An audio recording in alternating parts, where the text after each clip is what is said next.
सिंधु नदी कहां से निकलते हैं? इसका सही जवाब होगा मानसरोवर झील, जो कि तिब्बत में स्थित है। सिंधु नदी की लंबाई कितनी है? सही जवाब लगभग 3180 किलोमीटर है। भारत और किस देश के बीच सिंधु जल संधि पर हस्ताक्षर किए थे? सही जवाब होगा पाकिस्तान के साथ किए गए थे। सिंधु जल संधि के तहत पाकिस्तान को सिंधु नदी जल प्रणाली का कितना प्रतिशत पानी प्राप्त हुआ है? सही जवाब होगा 80% पानी प्राप्त हुआ है। सिंधु जल संधि पर किस वर्ष हस्ताक्षर किए गए थे? याद रखें कि 1960 में किए गए थे।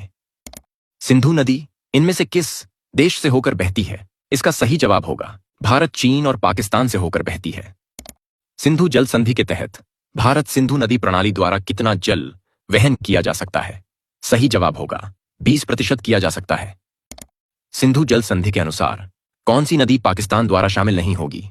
याद रखें कि रावी नदी शामिल नहीं होगी। वर्ष 1960 में भारत और पाकिस्तान के बीच सिंधु जल संधि पर हस्ताक्षर किस शहर में किए गए थे? इसका सही जवाब कराची में किए गए थे। सिंधु नदी किस जल निकाय में गिरती है? सही जवाब होगा अरब सागर में गिरती है। सिंधु नदी भारत के किस भाग से होकर बहती है? इसका सही जवाब उत्तरी भारत से होकर बहती है। सिंधु नदी किन दो देशों के बीच प्राकृतिक सीमा बनाती है? याद रखें कि भारत और पाकिस्तान के बीच